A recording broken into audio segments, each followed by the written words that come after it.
Pat Boylan, voice of the Indiana Pacers and Fever, joining me here on the Hoop City with Pulsar Deep Dive. Pat, I want one final thought on that, and then I do want to touch on the noise that follows this team, as you pointed out. It's great on one hand, two positive outcomes of these last three games. Number one, it's happening early in the season, so a pattern unfolds now that can be addressed over the course of the season, as opposed to showing up in the playoffs. Hopefully it won't show up again then, but this gives you the opportunity to adapt, adjust, identify, and put strategies in to offset that.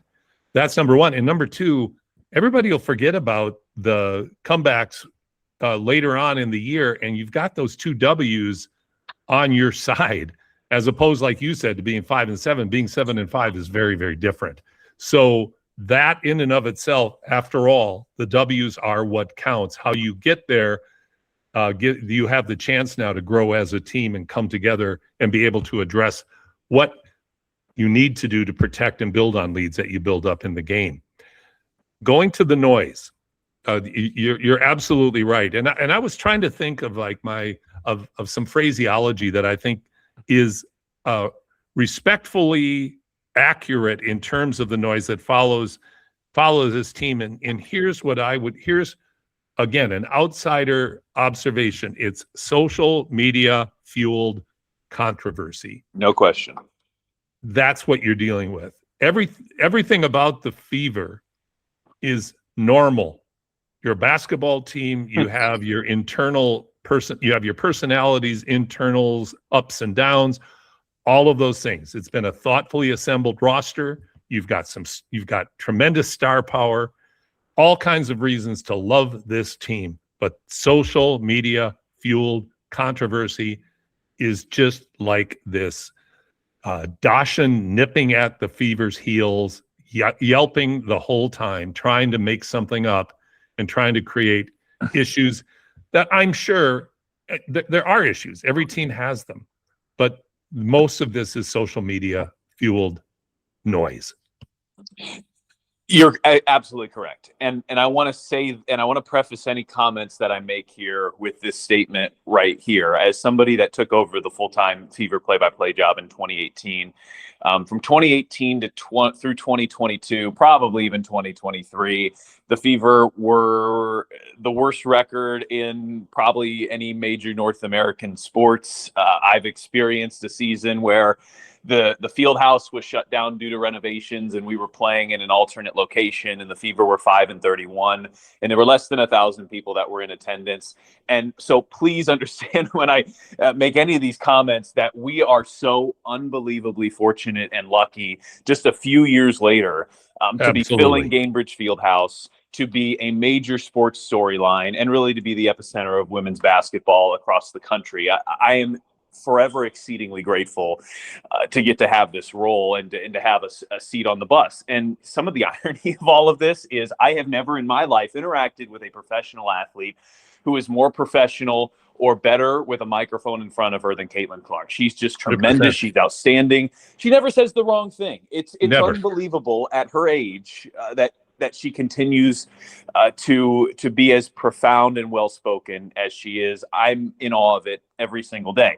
The other thing is, and I truly believe this, somewhere, in my opinion, between 95 and 99% of fans are not the quote-unquote noise, especially the fans that are truly Caitlin Clark fans are not the noise.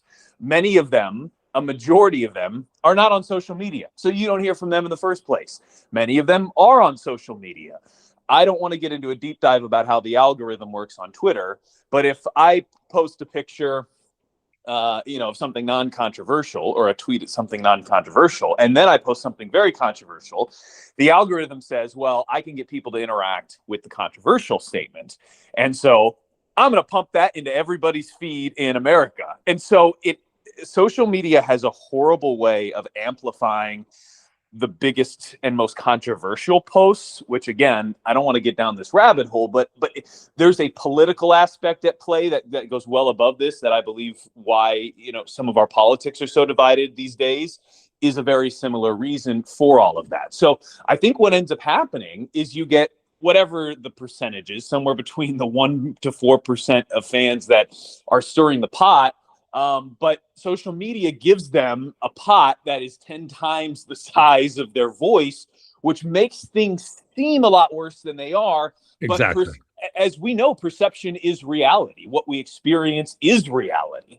And so, yeah, I mean, the amount Howard Megdal is a longtime women's basketball writer, and he just came out with a column a couple of days ago that I encourage anybody to read because I think it was very well written, just on, trying to navigate all of this and kind of trying to get to the bottom of the controversies, and some of the just wild conspiracies that are out there. I truly believe most of them are a combination of social media giving the biggest voice to the loudest and most controversial people, and then also many of those people not actually being fans of Caitlin Clark or the Fever, but using the spotlight around her and this team to push whatever agenda they might feel like they have to push. The other aspect of it is when you've got a fan base this large and coverage that is this broad, even 1% of this big of a group of people is a massive amount of people, which in a weird way is kind of cool when you think about it. I mean, exactly. 1% of this fan base, even if they are stirring things up, is still a big amount of people. So it's something that this team is navigating that really no other team in the WNBA has to. But at the same time, I've kind of caught myself wondering, like, should I just be deleting Twitter, or should I be staying off Twitter more than I'm used to? It's a great tool to communicate from a broadcaster's perspective.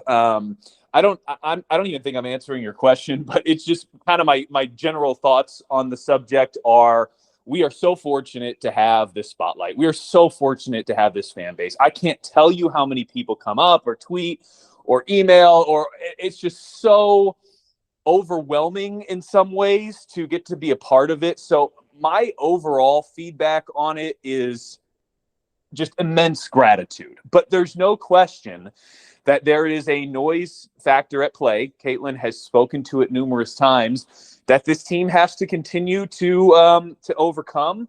A lot of that comes with being, the Dallas Cowboys and the Los Angeles Lakers. I mean, that comes with being teams like that as well.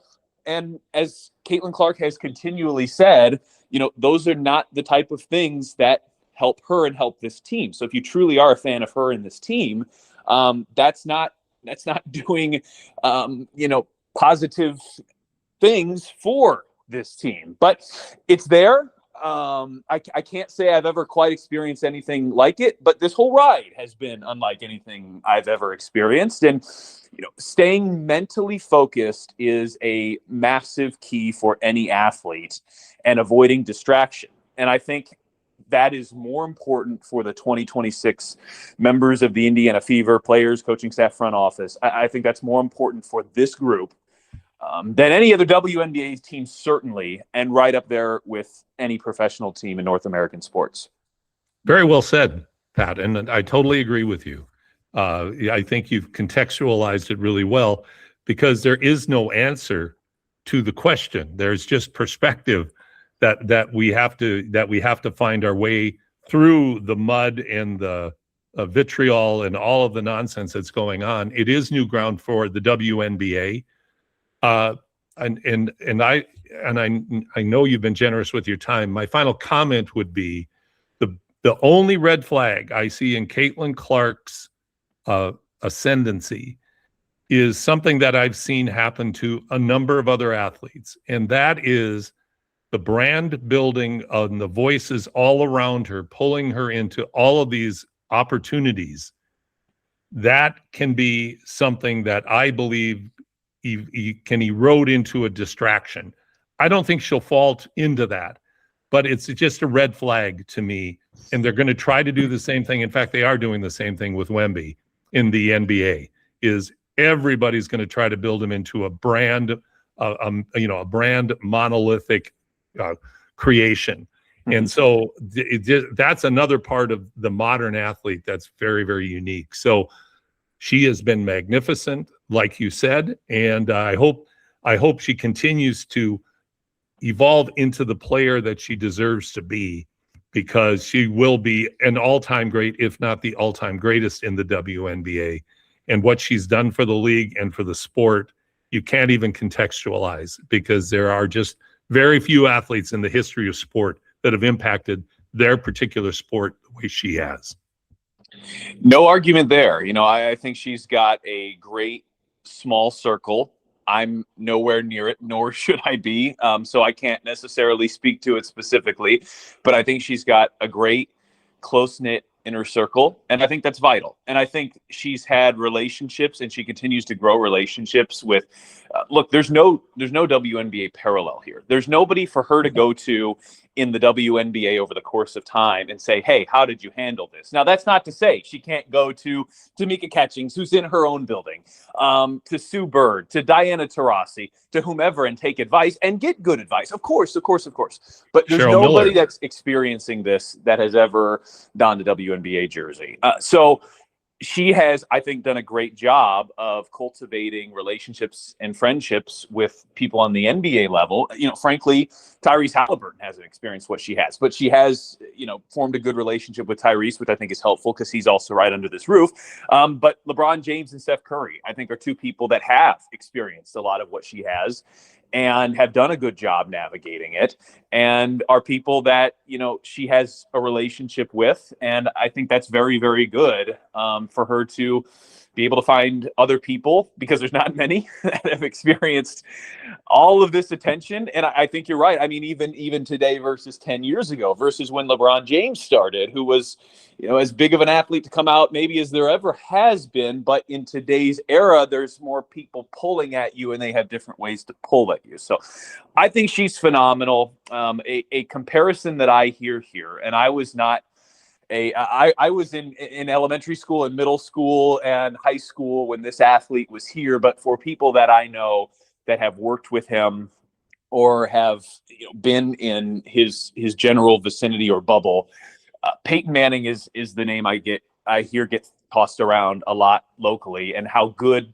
Peyton was with all of that, from the media to sponsorships to compartmentalizing to all of that. And the thing I've heard multiple times from numerous people that know both of these two athletes, and I'm speaking, of course, Peyton Manning is also played for the Colts in Indianapolis for a long time. Right. But so many people make that comparison, and I think it's a really good one, because he's one of the greatest at it, and another person that she has to bounce ideas and thoughts off of. I can't imagine it. I truly can't imagine being in her spot. She has so many blessings from this, but so many challenges that you or I don't have to face. I can't imagine it, but she, at least so far, is as good as anybody that I've ever been around. And even for those who I haven't been around, which is most of major athletes, I think she's right up there with the very best of them. And I'm confident that she'll continue to navigate these waters, albeit, at times understanding that they're going to be choppy. I just think she is built for this on the floor and off the floor. And it's so rare you get that combination of skill sets. 100%. She is the person that has been placed here to take on this mantle, and I think is just blazing such a path for the league, for women in sports at so many different levels. So yeah, I think you articulated it wonderfully. Pat, I can't thank you enough for joining me today. It's great to catch up with you. Excited to see the season continue to unfold for the Fever. I wish you all the best and look forward to catching up with you in the near future. Admittedly, a little disappointed, because it hit me at some point in this interview that when we were talking at this time last year, we were talking about Pacers NBA Finals. So admittedly, a little disappointed to not get to talk Pacers Finals with you this go around. But yeah, I know. Melancholy. But maybe next year you got your guy back and some new additions. Yeah.